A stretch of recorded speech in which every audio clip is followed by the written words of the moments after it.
It's the mid-2000s and BMW drops what might be one of the greatest performance sedans ever built, the E60 M5. 4 doors, 500 horsepower, and a V10 engine that sounds like it's pulled straight out of a Formula One car.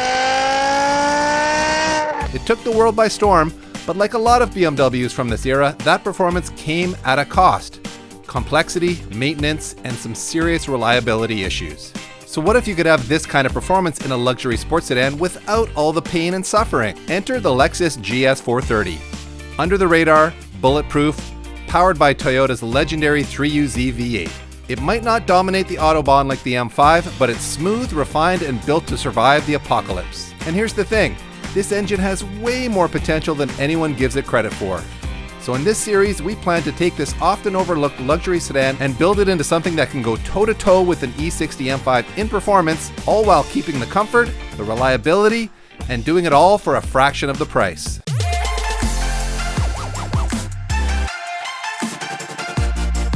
Well, here it is, everyone, and I guess the burning question is now, how are we going to bring this up to M5 killer performance? Teaser alert, it will involve forced induction, but before we give you any more details on that, let's do a complete walk around of this car because it has literally just arrived here from British Columbia and we have not taken a close look at it yet. So let's see what we bought and if it was a good buy or a bad buy. Just starting to take a closer look at the paint here and it does look original. There's no sign of any overspray in the wheel well areas or anything like that. So we think this is an original car and it is in a pearl white, which is a stark contrast to my old LS430, which was of course all murdered out in black. Starting up front here, you can see the headlights kind of have the usual amount of fade for a car of this vintage. This is a 2001, by the way, although they're really not super yellowed, so they could clean up okay, but I think we're gonna modernize these a little bit. Front grille, not a huge fan of like the vertical slats, so that's gonna go. We've got a cracked front fog light here, so we'll replace those. And I do feel like these cars really need a lip kit to lower them visually and to give them a bit more aggression. Right now you can kind of see it's kind of a high front bumper with like this cutout in the middle. And these sprayers for the headlights are quite ugly. So I think those are gonna need to go away too. But as you'll see in upcoming episodes, we've got solutions for all of these issues. Looking closer at this fog light, it looks like someone's actually put like tape over the lens because the lens, I assume, is so badly cracked that it's just being held together with some tape. I think this is actually like glue left over from the tape on here. Look at this. That is hilarious. Wow. Oh yeah, there's actually a hole in it here. That's why they put the tape over it. See, now it all makes sense. You can also see it is like a super cheesy fog light with like this swoop of LEDs in it.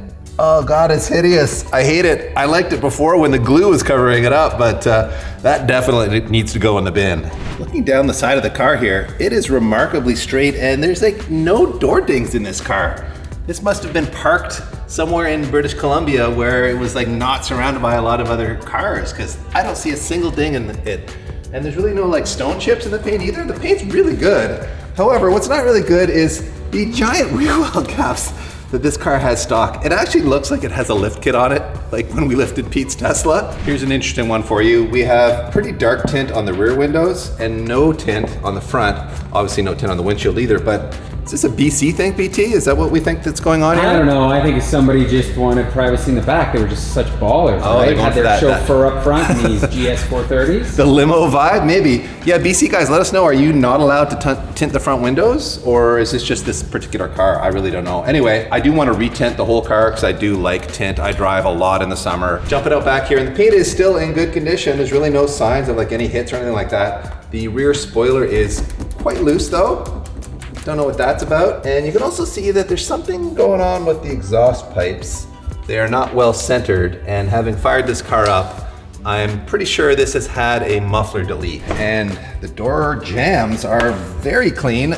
Not an Ontario car, because look at that. You could almost eat off those door jambs. The interior overall actually looks like it's in surprisingly good shape, and it's pretty clean too. Jumping inside here, you can see we've got our traditional like early 2000s Lexus, a sea of beige, the old man beige in here. But you know what? After my LS430 experience, I'm kind of into the old man beige. Obviously with lots of wood, but also this like taupe colored dash, steering wheel, upper half of the door cards. So I don't know, it's strangely sporty beige to me. Vibe? Yeah. I'm kind of into it. I don't know why, but I am kind of into it. And it does have a aftermarket head unit here, which is made by Sony. but it's kind of terrible. It feeds you ads while you're using it. Who signed up for ads on their head unit? I don't know. That's got to go. But otherwise, it's really in very good condition in here. A little bit of a cleanup, and I think it's going to be a very nice place to be. And oh yeah, by the way, the guy we bought it from left his Visa. Plus, somebody left him a note saying, oh, and we have to blank out this phone number, but I would love to buy this car. And he left his phone number. So that shows you the value of a GS430, everybody, because just strangers want to buy them from you. Another fun fact about this car is it has a horrendous aftermarket alarm system in it. And this little remote, you can see it's been like taped together, probably by the same guy that taped that fog light together, because the workmanship looks similar. But he did go through the trouble to like cut hole in the tape to get to the buttons. The whole thing is just back, man. So impressive. But this is going to come out because whenever you try to start the car, you're fighting with this thing. I hate alarm systems from this era, so it's got to go. So out of curiosity, since my LS had door actuator issues, we're trying to figure out if this car has it as well. That should have locked the doors. Nope. Let's see, I'm hitting the lock button here. You can hear it's firing the door locks, but this one ain't locking. The rear is locking. Now if I hit the unlock button, you can hear it only fired that door. Didn't fire this door. So that thing's gotta go. Not only are we not locking doors, we're also not unlocking doors. So yeah, in the bin with this, and then we'll figure out if we have to replace some door actuators. Jumping under the hood here, and behold the glorious 3UZ. This is one of the smoothest running V8s ever made. It's a phenomenal engine, as we've proven with our LS430 and has been proven 1,000 times, 1,000,000 times before. It makes 300 horsepower and 325 foot-pounds of torque stock, so not hugely powerful, but an engine with a ton of potential. You can make a bunch more power with UZs, as you guys know. Interestingly, you can see the cover here. It's been marked timing belt replaced at 158,000, but they're so proud of their work on this job, TT. They also put it on this shock tower and on that shock tower too. So that is very peculiar. That is a the level definition of is like, why? Yes. Why? I know it's overkill, but at least we know the timing belt's been done, which is not an easy or cheap job to do on these motors. So that is a big win. And as you can see, although it's dirty, it is a very clean looking engine in terms of rust. You can see there's some sus looking wiring here. I assume this is maybe alarm system related. But other than that, it looks to be completely unmolested and very original. You know what? A great indicator of how much maintenance a car has had is to have a quick peek at its air filter and see if it's been changed anytime recently. Oh, DP, it's mint. It's actually not bad. And it's actually labeled. Somebody's labeled written it on here. Done July 12th, 2014. Well, this car has not seen a lot of driving since 2014 in that case. Well, look at it. There's mileage on the side. Man, this is impressive. Oh, yeah. Done 120. Oh, 104. It's due next at 143. So Someone's been a little bit asleep. Previous owners looks like he was on top of stuff. Or his mechanic was like super detail oriented. That's pretty cool. Time to put this thing on the lift and show you underneath. But this battery is super dead. We've noticed obviously that it's been slowly dying, and now it won't even light up the dash. I have no beeping here in the on position. Well, that thing's a beast, DP. It's a unit. So we've got this mystery wire back here, which we think is maybe stereo related, right? It looks like stereo wire. That's gotta be. There's nothing else that has red wire like that. I bet you open that fuse up, DP. Oh, and it even says Scorch or whatever that stereo Scotch or whatever that or brand is. Scotchy. Yeah. So that is for sure. And there's gonna be a massive fuse in there. Look at that puppy. There you go. That thing is a unit. And weirdly, there is no stereo system in this car anymore. So this is like a relic of a previous owner, I would say. Just further investigating the stereo system theory that we saw by the battery there. And sure enough, we have that same big red wire running back into here as well as some other wires. So let's peel back the carpet here and see what we've got. And oh my God. No. Look at this mess of cut wires. Oh no. Look at this loom has all been hacked up here. Oh my God. What this is going to be a nightmare to get any sort of... Dave, does the audio work in this car? It does work, actually. Okay, that's a very good sign, man. It's not great, though. It feels like it's sort of tinny. It feels like it's too far away somehow, if that makes sense. So maybe this is part of that, or it's just old tired speakers and a crappy head unit now. I don't know, but this is not great. We'll have to really dig into this. And here we have our replacement battery from Pro Series. This is an XD battery, which is ideal for use in, say, extreme cold weather or vehicles with a lot of electrical load, say if it's got a big thumping audio system in it. It's also excellent for cars that are used for a lot of short trips, stop and go type stuff, as well as cars that sit for a long time, for say days or weeks at a time, where you don't want to be stranded after coming back to the airport and your car's been sitting there for a week and you got a dead battery. So it's also got significantly more cold cranking amps than the OE battery does. Okay, just tightening the battery down here, and it's finally time to fire this thing up and put it on the lift.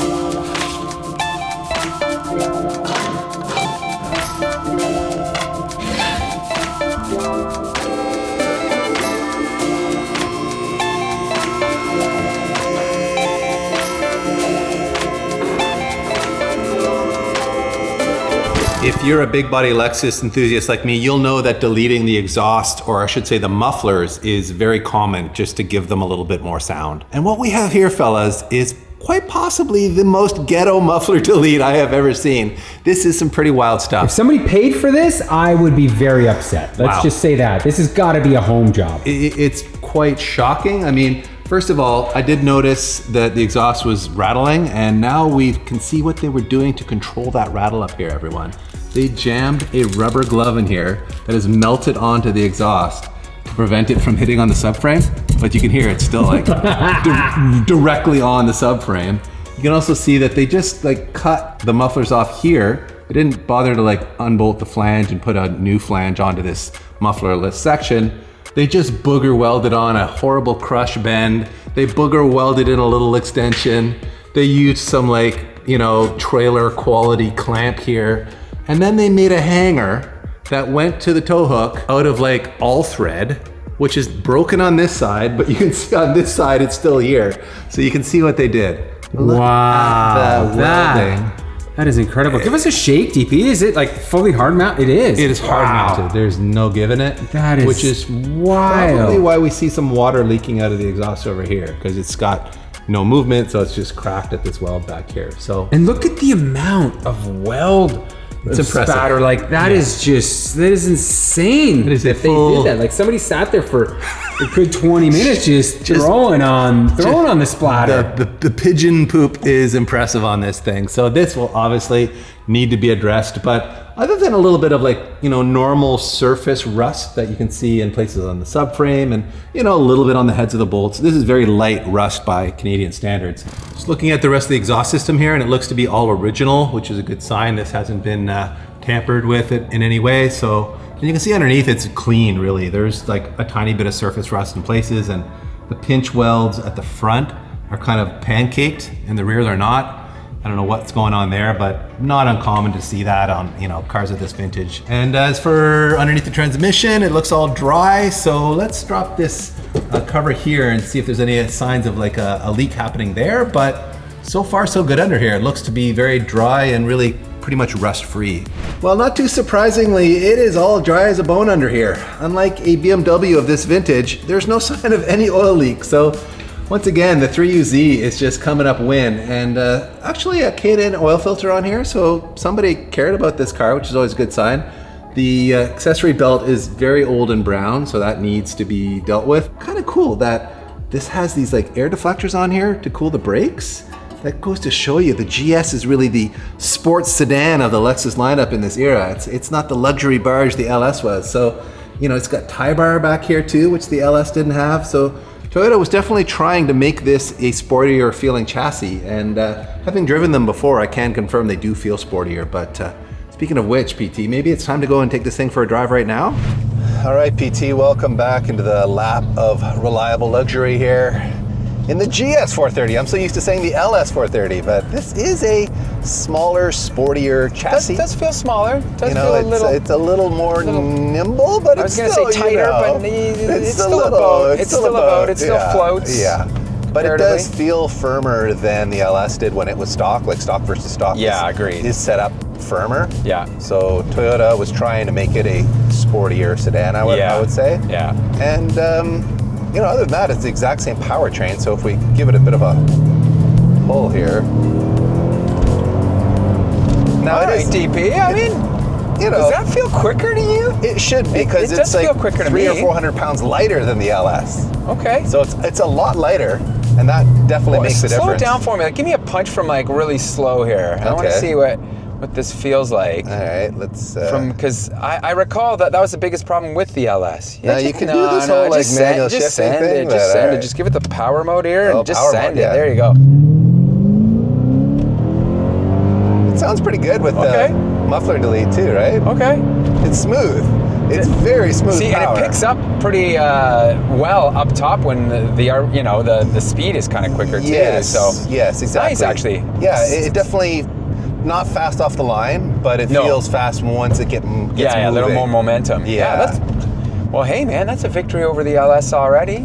I think it's certainly going to feel faster. Yeah. And obviously, with the plans we've got to make power, it's going to make more power than the Yeah, LS did. Oh so my goodness. all in all, I think it's going to be a really fun car. All right. Well, it feels like there's a bunch of work that needs to be done to the suspension, though. Yes, it is very soft, and I can't handle the wheel well gap anymore. So that's job number one, I think. By this point, you guys are probably wondering, what did I pay for this car? And given its condition and low mileage, I think I got a pretty great deal on it at 8,000 Canadian dollars, or a little bit under 6,000 US dollars. And with all the money I saved on this car, it means I do have quite a bit left over to buy a few performance parts and some style parts too.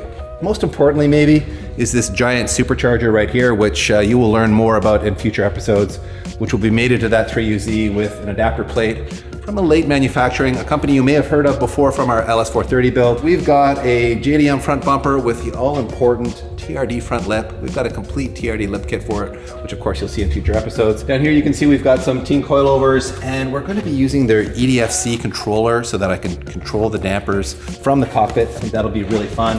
And of course we've got Pro Series OE Plus brake pads and rotor screw on there to completely refresh the brake system. We also have a very special set of wheels to put on this car that I am super pumped on. In fact, I'm pumped on this whole build. This car is going to look amazing, and it's going to have real JDM flavor to it. And most importantly, with that big power adder under the hood, it's going to be able to smoke an E60 M5. So get stoked, everyone, because this build is going to be absolutely killer. Wait, DP. You're gonna have to put your money where your mouth is.